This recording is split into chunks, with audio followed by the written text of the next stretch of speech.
Assalamualaikum warahmatullahi wabarakatuh. Alhamdulillahirabbil alamin. Allahumma shalli wa sallim ala sayyidina Muhammadin nabil amin wa ala alihi wa sahbihi ajmain. Subhanaka la ilma lana illa ma 'allamtana innaka antal alimul hakim. Rabbi shrah li sadri wa yassir li amri wa hlul 'uqdatan min lisani yafqahu qawli wa la haula wa la quwwata illa billah. Nawaina ta'alluma wa ta'lima wal ifadata wal istifadata wa tadhakkura wa tadhkira wan naf'a wal intifa'a wal hassa 'ala tamassuki bi kitabillahi wa sunnati rasulihi wa du'a ilal huda wa dalalata alal khair ibtigha'a wajhillahi wa mardatihi wa qurbihi wa thawabihi subhanahu wa ta'ala walhamdulillahi rabbil alamin. Alhamdulillah pada hari ini kita sama-sama bisa dikumpulkan oleh Allah Subhanahu wa taala walaupun dengan media yang terbatas karena ada beberapa kegiatan yang dilaksanakan oleh mahasiswa.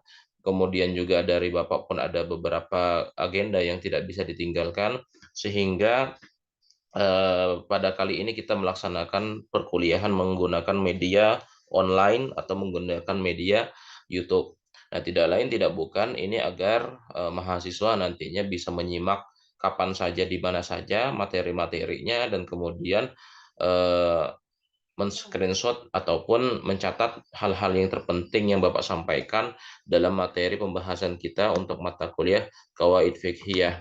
Sebelumnya Bapak minta maaf yang sebesar-besarnya karena menggunakan media YouTube ya dalam menyampaikan materi karena kali ini karena tidak lain tidak bukan adanya keterbatasan ruang, tempat dan waktu, dan ini merupakan salah satu hal yang pada umumnya sering terjadi khususnya bagi kami para dosen yang terkadang di antara kegiatan-kegiatan itu ada kegiatan yang tidak bisa ditinggalkan sehingga kami disuruh memilih atau diberikan pilihan apakah tetap mengajar atau mengerjakan kegiatan yang atau agenda yang memang sudah terjadwal sebelumnya. Sehingga pada umumnya ada satu hal yang perlu kita korbankan di sini. Namun tidak lain tidak bukan tidak lepas daripada itu kita berharap semoga Allah Subhanahu wa taala memberikan rahmat dan berkahnya kepada kita semua khususnya bagi kawan-kawan yang sangat teguh pendirian dalam artian istiqomah mulai dari pertemuan awal sampai dengan pertemuan sekarang mengikuti perkuliahan dengan baik.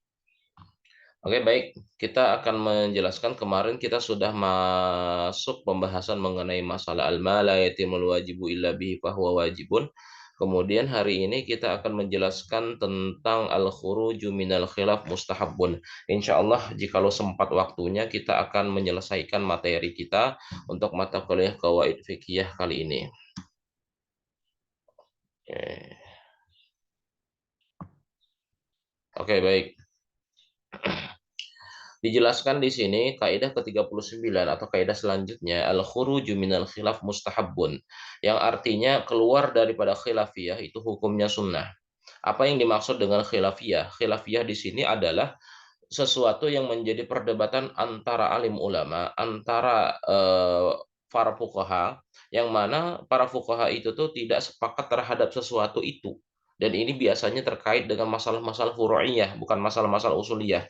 Baik itu masalah fikih, baik ada yang mengatakan ini sunnah atau ada yang mengatakan ini makruh dan lain sebagainya. Maka apabila kita menghadapi suatu khilafiyah, maka lebih baik kita keluar daripada khilafiyah atau perselisihan pendapat terkait dengan hal itu. Nah, di sini akan kita bahas ya. Nah, pembahasannya silahkan dilihat.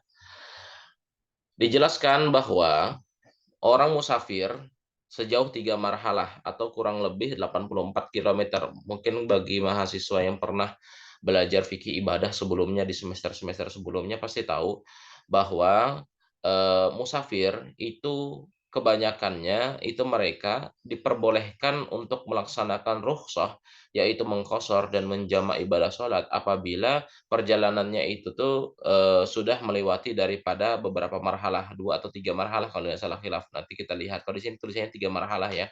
Kurang lebih 84 kilometer. Misalkan dari kita di Samarinda sampai ke Balikpapan itu sudah diperbolehkan untuk melakukan qashar. Nah, itu sebagai jalan keluar daripada perselisihan para ulama dalam masalah ini. Disebutkan bahwa Imam Abu Hanifah atau Imam Hanafi, yang mana imam tersebut lebih banyak menggunakan ro'yun, nah, disebut dengan ahli ro'yi atau ahli dalam hal analogika. Nah, beliau berpendapat bahwa wajib hukumnya qashar kalau misalkan dia melaksanakan perjalanan jauh yang mana perjalanannya tersebut menuntut agar apa namanya itu ya, dilaksanakan qashar. Sudah 3 marhalah, kemudian ketika 3 marhalah itu tuh dia bahkan dia diwajibkan untuk melaksanakan qashar. Rasanya 2 marhalah ya, 2 marhalah atau 3 marhalah ya. Nah, apabila dia tidak melaksanakan qashar, maka itu hukumnya haram menurut Imam Abu Hanifah. Kenapa? Karena dianggap tidak melaksanakan atau, tidak mengambil yang namanya rukhsah atau keringanan. Nah, itu pendapat Imam Abu Hanifah. Sedangkan imam yang lain berpendapat tidak wajib.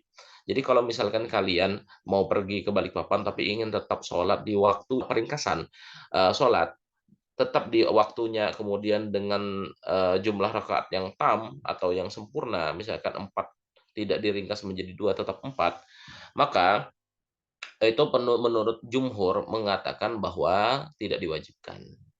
Mengqashar salat ketika musafir dengan menganggap bukan suatu kewajiban, tapi sebagai perbuatan yang disukai, berarti sudah memilih jalan keluar dari perselisihan. Artinya, tidak usah kita menganggap yang namanya, mengqashar itu hukumnya wajib.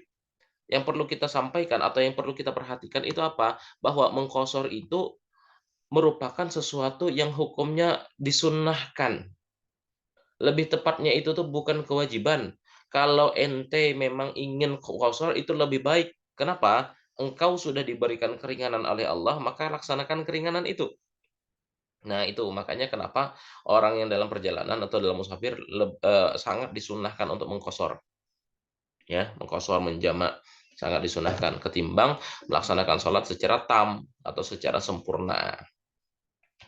Orang yang buang air, baik itu air kecil maupun air besar, disukai atau lebih baik tidak menghadap atau membelakangi kiblat sekalipun di tempat tertutup sebagai jalan keluar daripada perbedaan pendapat. Karena ada ulama yang berbeda pendapat. Imam As-Sawri mengatakan hukumnya wajib. Wajib hukumnya jangan sampai kita menghadap kiblat atau membelakangi kiblat ketika buang air, baik itu buang air kecil maupun buang air besar.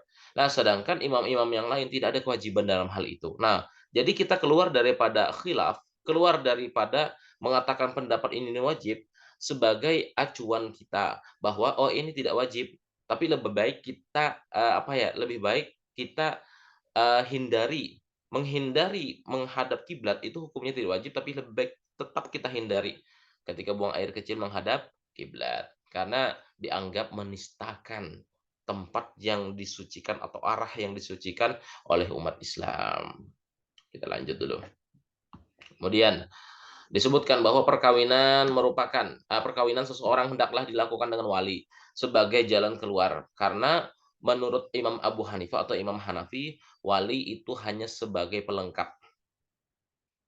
Tapi sah atau tidak kalau misalkan tidak adanya wali, misalkan dalam mazhab Abu Hanifah yang Bapak tahu tetap tidak sah. Cuman kalau ada itu lebih baik karena dalam mazhab Imam Abu Hanifah itu seperti ini.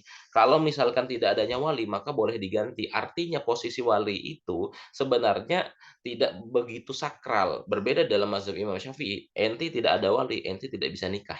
Nah, seperti itu. Oke, baik. Nah, di sini ada lagi beberapa pandangan-pandangan yang terkait dengan al-khuruju minal khilaf mustahabun.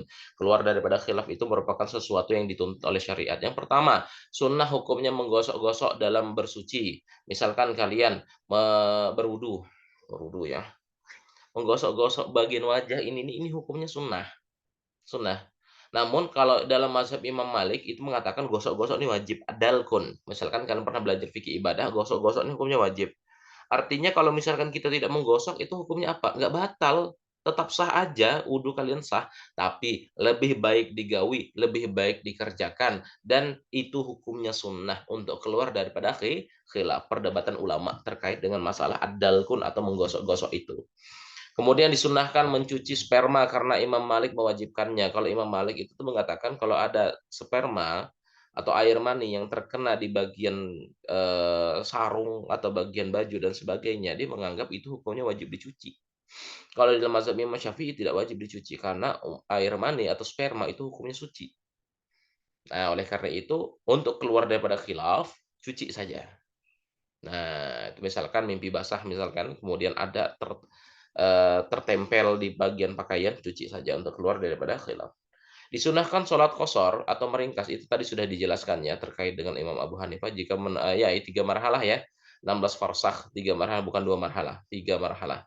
Kemudian menjauhi dan menghadap kiblat tadi sudah Bapak berikan contoh juga. Nah, kemudian yang kelima makruh sholat munfarid atau sholat sendirian di belakang barisan makmum yang ada karena keluar dari khilafiyah Imam Ahmad yang membatalkannya. Contoh misalkan begini, kalian melaksanakan ibadah sholat, oke. Ingin berjamaah di masjid, oke. Di saf-saf itu tuh masih ada space-space kosong yang di bagian depan itu. Nah, tapi kalian ingin secara mutlak atau ingin membuat barisan yang baru di belakang, padahal di depan tuh masih ada yang kosong. Maka kalau menurut menurut Imam Ahmad bin Hambal, itu hukumnya haram, batal nanti sholatnya, karena Anda membuat barisan tersendiri sedangkan di depan masih kosong. Sedangkan imam yang lain atau, para ulama yang lain itu hukumnya hanya makruh, tidak sampai batal, ya. Kemudian makruh makruh hukumnya mufarakah atau berpisah atau berniat di dalam hati itu tuh aku berlepas daripada imam ketika sholat tanpa adanya uzur karena keluar daripada khilafiyah. Kalau Imam Daud Az-Zahiri tidak adanya uzur langsung batal. Tapi kalau misalkan dari imam yang lain, menurut mazhab imam yang lain mengatakan bahwa kalau dia tanpa adanya uzur, kemudian dia berniat mufaraqah, keluar daripada jamaah, itu tidak sampai, membatalkan, namun hukumnya hanya makruh. Kita agak laju ya. Kemudian kaidah yang ke-40, ma kana aktsara fi'lan kana aktsara fadlan. Dijelaskan bahwa sesuatu yang lebih banyak dikerjakan, lebih banyak keutamaannya. Nanti ada lagi, al khairu muta'addi, lupa Bapak, khairu muta'addi afdalu minal qasir kalau tidak salah ya. Bahkan aksara fi'lan kan aksara fadlan, sesuatu yang banyak dikerjakan, lebih banyak keutamaannya. Ya, sebenarnya bisa kita ambil kiasan itu seperti ini, jumlah rakaat dalam, tarawih tarawih. 20 rakaat dengan 8 rakaat itu yang mana yang afdol? Dua-duanya memiliki keutamaan dan dua-duanya memiliki riwayat. Tapi kalau kita ambil dari kaidah yang ke-40, jumlah rakaat yang paling banyak itu tuh yang mana? 20 rakaat, yang kaidah di dalam 40 yang di kaidah 40 ini kan. Jadi yang mana yang lebih afdol? Ya kita nilai saja sendiri. Nah, itu. Wallahu alam ya, masing-masing punya pendapat. Kalau terkait dengan masalah tarawih, Bapak tidak bisa menekankan yang ini lebih afdol, ini enggak afdol, enggak boleh Bapak. Karena kan masing-masing memiliki pendapat dan dasar hukum masing-masing. Nah, kemudian, di sini dijelaskan. Memisahkan sholat witir itu lebih utama dibandingkan dengan disambungkan karena tambahnya niat takbiratul ihram serta salam. Nah, misalkan sholat witir, ada sholat witir di beberapa masjid atau musola kalau dalam bulan Ramadan itu ada yang sholat witirnya 2 tambah satu, ada yang sholat witirnya langsung 3. Yang mana lebih afdal? Dalam kaidah tersebut dijelaskan yang lebih banyak salamnya yang mana? Yang lebih banyak takbiratul ihramnya yang mana? Berarti yang 2 tambah satu. Maka itu lebih afdol 2 tambah satu dibandingkan langsung 3 rakaat. Walaupun tetap sah, sama-sama sah dua-duanya dan sama-sama memiliki keutamaan. Yang kedua, orang yang sholat sunnah sambil duduk pahalanya adalah separuh daripada yang sholat sunat dengan berdiri. Begitu pula sholat sunat sambil berbaring, pahalanya separuh dari sholat sambil duduk. Kalau kalian melaksanakan ibadah sholat, sholat itu tuh kalau sholat sunat apakah boleh hukumnya kita sholat sambil berduduk? Misal, ingat ini sholat sunat ya, bukan sholat wajib. Kalau sholat wajib hukumnya wajib qiyam tuh. Tapi kalau sholat sunat apakah boleh kita melaksanakannya dengan berduduk misalkan, sambil duduk? Allahu akbar. Nah, apakah boleh? Boleh, menurut sebagian ulama, tapi pahalanya separuh. Sambil baring boleh nggak? Malas-malas misalkan kita untuk berdiri. Ya boleh, dalam keadaan suci misalkan. Tetap kita melaksanakan sholat, tapi pahalanya lagi kurang lagi, jadi sisa 25% aja lagi pahalanya. Nah, itu ya. Haji ifrad mendahulukan haji, baru umroh itu lebih utama dibandingkan haji qiran. Ada haji ifrad, ada haji qiran, ada haji tamattu ya. Haji ifrad itu lebih utama, lebih afdal. Karena didahulukan haji dulu, kemudian umrohnya belakangan. Niat umrohnya belakangan. Lanjut dulu. Nah, ini ada beberapa contoh lagi yang Bapak sampaikan ya. Kendati demikian, kaidah di atas tidak dapat diberlakukan manakala ada dalil yang menjadi kebalikannya. Nah, ini. Nah, ini tadi Bapak sebutkan ya, sholat duha itu minimal 8 rakaat dan maksimal 12 rakaat. Tetapi oleh karena yang sering dikerjakan Nabi itu 8 rakaat, maka utamanya 8 dibandingkan 12. Nah, sholat witir 3 rakaat itu lebih baik daripada 5, 7, 9 rakaat. Sebab hadis yang menjelaskan jumlah sholat witir 5, 7, 9 adalah doib hadisnya. Afdalnya 3, masalah 3, 2 tambah 1 atau langsung 3, nah itu bisa dinilai sendiri. Nah, sama membaca Al-Quran yang pendek-pendek dalam sholat itu lebih baik daripada membaca surat yang panjang-panjang karena Nabi sering membacakan yang pendek-pendek. Nah, seperti itu. Beda, tapi ingat ya, kalau beda dengan orang yang hafal Quran atau hafiz Quran, mereka lebih afdol mengulang-ulang bacaan Al-Qur'annya ketika dalam pelaksanaan ibadah sholat 5 waktu. Terus,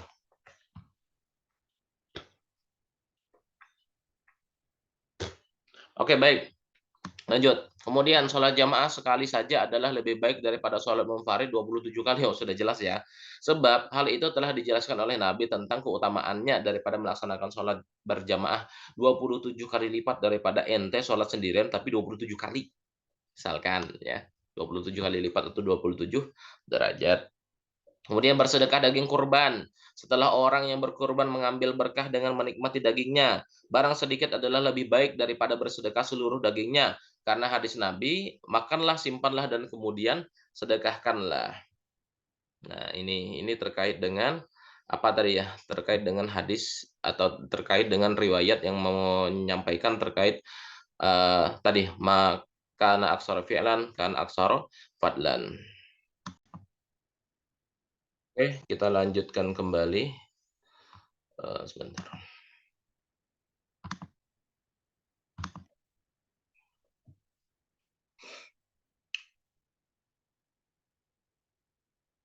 Baik, bisa dilihat ya. Nah, kita lanjut.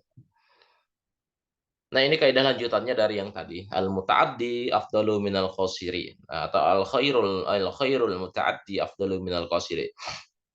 Perbuatan baik atau perbuatan yang mencakup orang lain itu lebih diutamakan daripada hanya terbatas untuk kepentingan diri sendiri. Al-muta'addi afdalu minal qasiri. Ya. Itu penafsiran daripada Imam Suyuti ya. Kalau di bawah itu tuh di dalam kawaidnya yang di sini ada dijelaskan di bawah. Kebaikan yang berkesinambungan itu lebih utama daripada yang singkat. Al khairul mutaaddi, kebaikan yang terus-menerus dilaksanakan itu lebih diutamakan daripada kau melaksanakan kebaikan tapi hanya sekali, tidak rutin. Nah, itu. Salah satu contoh misalkan kalian punya amalan kalian itu baca Yasinah setiap malam. Kalian ingin langsung dalam satu paket itu setarget langsung Yasin, Waqiah, Al-Mulk, kemudian baca Ratibul Atos, Ratibul Haddad, Wirdul Latif, Wirid Sakran dan lain sebagainya. Tapi hari itu aja kalian baca, sisanya nggak pernah lagi kalian baca. Nah, lebih baik kalian misalkan memiliki amalan yang pendek, misalkan seperti amalan Ratibul Haddad saja misalkan. Itu tapi istiqomah setiap hari dilaksanakan itu lebih baik. Oke. Nah, disebutkan di sini suatu perbuatan yang dapat menghasilkan kemanfaatan yang dapat mencakup kepada orang lain lebih utama daripada perbuatan yang manfaatnya hanya dapat dirasakan oleh dirinya sendiri. Maka didasarkan oleh kaidah ini, Abu Ishaq, Imam Haramain dan ayahnya berpendapat bahwa bagi yang melakukan fardu kifayah itu memiliki kelebihan daripada yang fardu ain. Karena yang melakukan fardu kifayah itu berarti menghilangkan kesulitan yang ada pada umat. Makanya ya fardu kifayah itu tuh usahakan dilaksanakan. Contoh ada kawan atau ada tetangga atau ada kerabat atau ada siapapun yang mereka itu tuh meninggal dunia. Misalkan ketika meninggal dunia dimohonkan untuk melaksanakan sholat jenazah. Laksanakan itu, jangan malas, jangan pulang. Kayak gitu nah, ketika misalkan Jumatan misalkan sholat fardu kifayah. Karena itu lebih diutamakan karena di sana ada fardu kifayahnya, ada sosialnya di sana. Sama seperti melaksanakan ibadah sholat berjamaah di masjid atau musola itu tuh kan, itu hukumnya fardu kifayah. Karena apabila sudah ada yang melaksanakan, maka tidak masalah kalau kalian melaksanakannya di rumah. Tapi kalau tidak ada uzur, tidak ada diajak oleh orang tua atau tidak diajak oleh istri, misalkan sholat di rumah, lebih afdol kalian melaksanakan langsung bersama-sama di masjid atau di musola. Ini khusus bagi cowok ya. Nah, afdolnya di situ. Menurut Imam Syafi'i, mencari ilmu itu lebih utama daripada sholat sunnah. Nah, karena apa? Mencari ilmu itu bermanfaat untuk orang banyak, sedangkan sholat-sholat itu hanya untuk dirinya. Kalian sholat sunat terus misalkan sholat duha misalkan. Oke, bagus sholat duha itu tuh bagus. Tapi sholat duha mau jam 8 sedangkan jam 8 ada mata kuliah. Maka afdol yang mana? Lebih baik kalian mengikuti mata kuliah yang ada. Jangan sampai kalian ketinggalan mata kuliah, ketinggalan pelajaran. Karena ilmu itu manfaatnya untuk orang lain. Sedangkan ketika kalian sholat sunnah duha itu hanya untuk kalian sendiri. Cari waktu luang yang lain selain waktu itu. Nah, seperti itu ya. Kemudian Kaidah ke-42, ma la yudriku kulluhu la yutruka kulluhu. Sesuatu yang tidak bisa dilakukan seluruhnya maka jangan ditanggalkan seluruhnya. Ma la yudraku kulluhu la yutraku ba'duhu. Sesuatu yang tidak bisa dilakukan seluruhnya jangan ditinggalkan sebagiannya. Mhm. Gimana ya contohnya, yuk? Banyak sih contohnya. Kita tidak bisa melakukan sesuatu perbuatan, maka jangan sampai merajuk, nggak melakukan semuanya. Lakukanlah sebagiannya. Apabila kalian tidak bisa meninggalkan, atau misalkan tidak bisa eh, dilakukan secara keseluruhan, jangan juga ditinggalkan sebagiannya. Malaidraku kulluhu laitraku kulluhu, yang tidak bisa didapati maksudnya. Yang tidak bisa dilakukan seluruhnya, jangan laitraku ba'duhu, jangan ditinggalkan sebagiannya. Maksudnya jangan sampai tidak melakukan sama sekali. Sini ya ada pembahasannya. Nah, ini ya. Ambil contoh ya, ini ada satu yang Bapak buat itu tuh. Barang siapa yang tidak mampu berbuat baik bersedekah dengan dinar karena kemampuannya hanya dengan dirham, maka lakukanlah. Contoh, kalian punya uang, uang kalian itu kalian pakai untuk keseharian kalian karena kalian ngekos. Tapi kalian ada duit simpanan sedikit sekitar 2.000 atau 1.000 atau bahkan 500 rupiah. Sedekahkan itu dengan niatan bersedekah, jangan nggak bersedekah sama sekali. Ya. Jadi jangan sampai hanya karena kalian itu tuh uang kalian terbatas atau duit kalian itu tidak cukup sehingga kalian beralasan, oh jadi nggak usah sedekah sama sekali, oh nggak ada uang kecil misalkan. Nah kalau nggak ada uang kecil makanya kalian usahakan siapkan di dompet kalian itu tuh apa ya, kalau angsuran-angsuran itu tuh jangan terlalu dipakai ya, kayak uang 2.000-an dan sebagainya harus ada bersimpanan di dalam dompet, itu nanti yang dipakai untuk bersodakoh nantinya. Yang kedua, barang siapa yang tidak mampu mengajar atau belajar dengan beberapa cabang ilmu, maka jangan ia meninggalkan seluruhnya. Bapak ambil contoh kalian, apalagi mahasiswa prodi hukum keluarga, tidak semuanya berlatar belakang pondok pesantren, tidak semuanya berlatar belakang dari madrasah, ada yang berlatar belakang dari umum. Tidak masalah itu. Kita tidak pernah mempermasalahkan latar belakang seseorang ketika mereka itu tuh belajar dan ada keinginan mau belajar. Namun, kebanyakan atau ada beberapa yang mereka tuh masih tidak bisa memahami apa sih yang dimaksud Ustadz Sofyan ini nih, misalkan di dalam mata kuliah Qawaid Fikih. Nah, karena kalian tidak paham dengan itu, apakah kalian pantas untuk meninggalkan seluruh mata kuliah? Apakah pantas kalian, oh karena saya tidak tertarik dengan Qawaid jadi saya nggak usah masuk. Apakah pantas kayak itu? Jangan. Tetap pada saat itu jangan sampai dia meninggalkan itu. Dia tetap mengikutinya. Karena nantinya akan ada futuh yang Allah berikan. Futuh itu tuh dibukakan pintu ilmu sehingga ketika dia mengulangi mata pelajaran tersebut dengan sendirinya dia akan ingat dan dia akan paham. Nah, itu ya, ini terkait dengan kaidah tersebut. Kemudian barang siapa yang merasa sulit melakukan sholat malam dengan 10 rakaat, maka sebaiknya lakukanlah walaupun hanya 4 rakaat atau 2 rakaat kah gitu. Nah, jadi jangan sampai nggak melakukan sama sekali, ya. Sholat duha misalkan susah ngambil yang 8 rakaat, ambil yang 4, kalau nggak bisa 4 2 kah, ya. Jadi jangan sampai kalian karena kesulitan itu kalian meninggalkan sama sekali, jangan. Jangan ya. Contoh yang lain, apabila ada aturan yang tidak dapat digunakan semuanya, maka digunakan yang masih relevan, tidak boleh ditinggalkan semuanya. Ada aturan pemerintahan misalkan, atau nggak usah jauh-jauh ya, terkait dengan aturan kode etik misalkan, kode etik mahasiswa, itu kan masih menggunakan label IAIN ya, yang Bapak ingat, label IAIN. Ustadz, ini Ustadz belum direvisi Ustadz, berarti itu sudah tidak berlaku lagi kan kita kan sudah jadi UINSI bukan IAIN. Nah, ini salah nih pemahaman mahasiswa yang kayak gitu tuh salah. Karena mahasiswa tersebut Bapak anggap dia tidak bisa memahami ilmu. Artinya kalau masih ada aturan yang lama dan belum ada revisi, walaupun dia masih menggunakan nama instansi, nama sesuatu yang lama, maka tetap dipakai, masih relevan sampai terbitlah aturan yang baru. Nah, itu. Lanjut dulu. Kaidah ke-43. Mudahan bisa selesai cepat ya. Al-maisur la yasqutu bil ma'sur. Kemudahan itu tidak akan hilang oleh datangnya kesulitan, datangnya kesukaran, datangnya sesuatu yang masyaqqat. Kemudahan itu tidak akan hilang dengan sebabnya itu, dengan sebabnya adanya kesulitan. Contohnya seperti apa? Nah, di sini Bapak berikan contoh. Ini lumayan ya contohnya ya. Bapak berikan beberapa. Yang pertama, ketika seseorang terpotong ujung jari tangannya terpotong, maka wajib baginya mencuci yang tersisa dalam bersuci. Artinya apa? Ujung jarinya terpotong ketika dia itu tuh berwudu. Bukan berwudu ya, sebelumnya memang sudah terpotong. Kemudian bagaimana cara dia berwudu? Apakah dia tinggalkan wudunya secara keseluruhan? Tidak. Tetap. dicuci di bagian ujungnya itu tuh. Karena di sini tadi al-maisur, kemudahan itu tidak akan hilang dengan sebab adanya kesulitan. Tetap Anda melakukan itu. Bukan karena Anda sulit karena tidak ada jari langsung meninggalkan untuk membasuh tangan misalkan, ya tidak bisa. Bagi yang hanya mampu menutupi sebagian auratnya, maka itu dibolehkan sesuai dengan kadar kemampuan dalam menutup aurat. Misalkan seperti apa? Minta maaf misalkan seperti para tahanan yang ada di rumah tahanan. Ada yang terkadang mereka itu tuh ingin melaksanakan sholat tapi tidak memiliki sarung sehingga mereka hanya menggunakan apa? Celana pendek. Maka bagaimana hukumnya ketika mereka sholat menggunakan celana pendek? Sebagian ulama mengatakan boleh, silahkan, jangan sampai engkau meninggalkan sama sekali melaksanakan ibadah tersebut. Karena al-maisur la yasqutu bil ma'suri, kemudahan itu tidak akan hilang dengan sebab adanya kesulitan. Tetap Anda melaksanakan walaupun nanti ketika ada sudah lowong, ada sudah sarungnya harus diqadha. Tapi paling tidak Anda sudah berusaha untuk melaksanakan suatu kewajiban. Jika seseorang tidak mampu melakukan ruku dan sujud tetapi ia masih mampu berdiri, maka berdiri dalam sholatnya tetaplah wajib baginya. Ini nih, berdiri itu hukumnya wajib. Makanya kadang ada ibu-ibu yang mereka itu atau nenek-nenek atau kai-kai yang mereka tuh sholat dalam posisinya itu tuh duduk. Mulai dari berdiri, kemudian rukuknya itu tuh sekedarnya atau waktu mau rukuk langsung dia tuh duduk. Sami Allah liman hamidah, sujudnya tuh dalam posisi duduk. Nah, itu kenapa? Karena memang dia itu tuh uzur. Tetapi dia tetap melaksanakan atau tetap wajib dalam keadaan berdirinya itu tuh. Karena qiyam itu hukumnya wajib.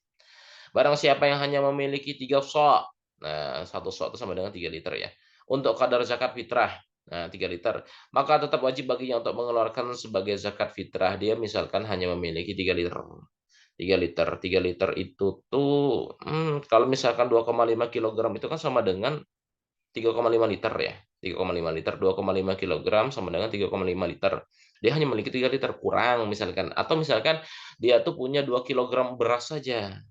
Padahal dia itu tuh wajib berzakat. Maka pada saat itu tetap dia wajib mengeluarkan seapa dia punya, gitu ya. Bagi yang hanya mampu membaca setengah dari surah Al-Fatihah dalam sholat, maka lakukanlah dan kekurangannya diganti dengan membaca surah yang lain yang ia biasanya ini khusus bagi mualaf. Dia mau sholat tapi dia lupa bacaannya misalkan atau dia belum hafal, maka baca sekedarnya saja.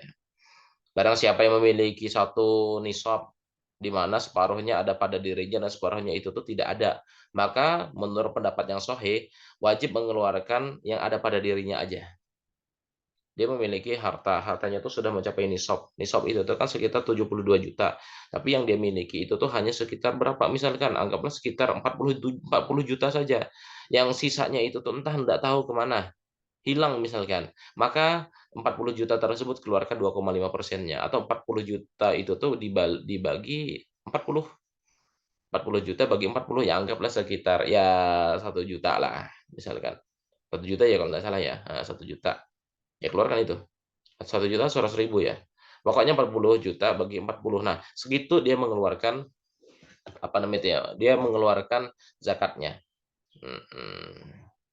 Tidak usah yang sampai 72 juta itu tadi, karena kan yang harta yang dia miliki kan sekian saja.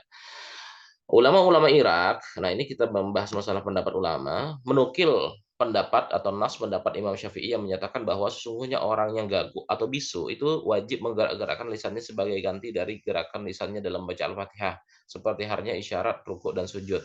Jadi walaupun dia itu dalam keadaan bisu, tapi dia kan pernah mendengar bacaan surah Al-Fatihah dan dia tidak bisa menyampaikan bacaan surah Al-Fatihah tersebut. Maka yang harus dia laksanakan apa? Dia tetap menggerak-gerakkan. Mulutnya ini tetap digerak-gerakkan walaupun tidak ada suaranya. Tetap menggerak-gerakkan untuk membaca surah Al-Fatihah. Ingat ya, al-maisur la yasqutu bil ma'suri. Seperti yang tadi Bapak ceritakan di sini. Maisur la yasqutu bil ma'suri. Bagi orang yang pada anggota tubuhnya terdapat luka yang mencegah masuknya air pada anggota tubuh itu, maka pendapat mazhab mengungkapkan tetap wajib mencuci anggota tubuh yang lain, kemudian melakukan tayamum pada anggota tubuh yang luka tersebut. Pernah Bapak jelaskan ketika tayamum ya. Masalah tayamum, ada anggota yang luka di bagian anggota badan tertentu, nah itu tetap wajib dicuci atau tetap wajib disucikan. Oke. Kemudian kaidah ke-44. Ma haruma fi'luhu haruma talabuhu. Yang haram pekerjaannya, maka haram juga mencarinya. Ma haruma akhudhuhu haruma i'tauhu. Yang haram mengambilnya, maka haram untuk memberikannya. Nah, Ini seperti apa contohnya guru? Nah, di sini dijelaskan. Di antara contohnya memberikan harta yang didapatkan dalam riba kepada orang lain hukumnya haram. Harta riba kita dapat sudah, misalkan karena ada bunga bank, kebetulan nabung di bank konvensional, sudah Bapak bilang jangan di bank konvensional. Maka itu uangnya tersebut kalau kita sedekahkan itu hukumnya apa? Haram juga. Maka lebih baik uangnya tersebut, uang hasil riba itu kita buat atau kita jadikan sesuatu yang sifatnya itu menjadi apa ya? Sesuatu yang sifatnya untuk kemaslahatan umum, misalkan untuk membuat jalan, memperbaiki jalan yang berlubang, atau membuat sesuatu yang sifatnya itu tuh bukan untuk ibadah, bukan untuk nafkah, ya, untuk kemaslahatan umum. Itu kata sebagian ulama mengatakan boleh. Mendapatkan harta dengan cara korupsi adalah haram. Demikian juga hasil korupsi itu disedekahkan atau dibawa umroh atau dibawa naik haji, misalkan duit korupsi, ya haram juga. Mendapatkan uang dari hasil menjual kehormatan adalah haram. Ya, berprofesi sebagai wanita tunasusila, kemudian disedekahkan dan ke badan-badan sosial supaya mengkifarati dosanya habis dia menjadi wanita tunasusila. Tidak bisa, tidak boleh hukumnya. Haram ya. Mengambil uang suap adalah haram begitu juga ya, memberikan uang suap kepada orang lain. Ridha bi syai'i ridha bima yatawalladu minhu. Kaidah ke-45. Ridho terhadap sesuatu itu artinya ridho dengan apa yang terlahir atau apa yang terbit atau apa yang muncul setelah kalian ridho terhadap sesuatu tersebut. Ya bahasa kita tuh gini. Kalian sudah ridho, khususnya cowok ya, kalian sudah ridho punya istri, dapat istri orangnya seperti ini. Nah, kemudian ternyata kalian melihat ada karakter yang berbeda yang tidak kalian harapkan dari dia atau ada sesuatu yang tidak kalian harapkan dari dia, tapi itu memang ada pada diri dia. Maka kalian harus ridho terhadap sesuatu yang ada pada dia. Karena kalian ridho dari awal. Kalau nggak ridho dari awal ya untuk apa nikah kan gitu kan. Nah, itu yang disebut dengan ar-ridho bisyai'i, ridho bima yatawalladu minhu. Nah, di sini contohnya. Nah, ini ya, sudah Bapak contohkan tadi yang nomor pertama itu. Ridho suami istri misalkan terhadap aib atau cacat salah satunya, maka walaupun kemudian bertambah cacatnya, maka tidaklah ada hak khiyar menurut pendapat kaul yang sahih. Tidak boleh dia itu tuh khiyar lagi atau misalkan dia itu tuh ingin memilih yang ini pokoknya saya tidak mau, saya ingin membatalkan pernikahan, tidak boleh. Ente sudah tahu sudah terhadap atau terkait dengan bagaimana perangainya, karakternya, cacatnya dan lain sebagainya. Orang yang menggadaikan yang telah memberikan izin kepada orang yang menggadai. Ini kita menggadaikan. Nah, ada orang yang diberikan gadaian dalam memukul hamba sahaya yang digadaikan. Ini kaitannya masalah hamba sahaya ya atau budak ya. Walaupun sampai rusak atau walaupun sampai berdarah karena dipukul, tidaklah mendapatkan hukuman mengganti atau dalam artian itu tuh hukuman untuk mengobati ya. Karena itu merupakan dampak daripada izinnya murtahin tersebut. Ini Bapak tidak usah menjelaskan ya, karena ini kaitannya masalah hamba sahaya budak. Karena kita agak susah kalau mencontohkan terkait hamba sahaya budak itu tuh kan tawanan perang dan itu konsekuensinya seperti barang mereka diperjualbelikan. Tapi sekarang tidak ada lagi. Dengan datangnya Islam perbudakan dihapuskan di muka bumi. Nah, kemudian jika seseorang berkata potonglah tangan saya, misal, nauzubillah ya, potonglah tangan saya, maka kemudian dipotong, tetapi selanjutnya tangannya terputus akibat dari pemotongan itu, maka biarkanlah. Artinya kan yang dia minta potong, pas dipotong bujuran, sekalinya apa? Putus. Apakah dia dikenakan kisos? Tidak. Tidak, karena dia yang memerintahkan. Biasanya gini harus ada saksi. Memakai wangi-wangian pada waktu sebelum ihram, kemudian wangi-wangian itu terus-menerus sampai melakukan ihram, maka tidak wajib bayar fidyah. Kalau orang melakukan ihram itu tidak boleh menggunakan parfum ya. Tidak boleh menggunakan parfum. Tapi ketika itu tuh bekas saja, bekas wangi-wangian bekas yang ada di badan, kemudian setelah ihram dia tuh masih ada baunya sampai beberapa hari, itu tidak masalah. Ya, karena itu bekas. Ridha bi syai'i, ridha bima yatawalladu minhu. Beristinja dengan batu itu diampuni walaupun ketika berkeringat kotorannya itu menjadi basah. Maka hukum asalnya tetap diampuni. Nah, bersihnya dengan batu ya. Itu hukumnya boleh. Nah, walaupun misalkan kotorannya itu menjadi basah ketika dia itu tuh berkeringat. Hmm, sudah pernah Bapak ceritakan juga ya terkait dengan beristinja dengan batu di mata kuliah fikih ibadah. Kemudian, jika seseorang yang sedang berpuasa terlanjur meminum air ketika matmadah itu tuh apa namanya ya, berkumur yang berlebihan. Kemudian istinsyak, apa ya istinsyak itu memasukkan air ke dalam hidung. Padahal ia tidak mubalaghah, padahal dia itu tidak berlebih-lebihan pada saat itu. Matmadah itu tuh masih dalam tahapan ya kumur tapi nggak sampai gitu nah, nggak sampai lebihan banget gitu nah. Maka ia tidaklah batal puasanya. Berbeda hukumnya bagi yang melakukan mubalaghah atau berlebih-lebihan, sengaja berlebih-lebihan karena terlanjur minum air itu disebabkan melakukan yang dicegah. Mubalaghah bagi orang yang berpuasa itu kan jangan. Berlebih-lebihan itu bisa membatalkan nantinya. Ya, kalau Bapak lebih amannya itu tuh lebih baik tidak usah berkumur-kumur dan tidak usah beristinsyak istinsyak ya. Apa yang memasukkan air ke dalam hidung ketika puasa khususnya. Nah, kemudian al-hukmu yaduru ma'al illati wujudan wa adaman. Hukum itu berada pada putaran atau beredar pada seputaran ilat yang dia itu tuh ilatnya itu tuh baik ilatnya tuh ada ataupun tidak ada. Ilat itu tuh seperti ini, asbab ya.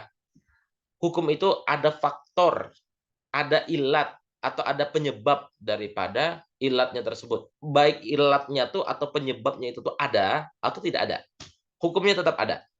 Seperti itu. Contoh, salah.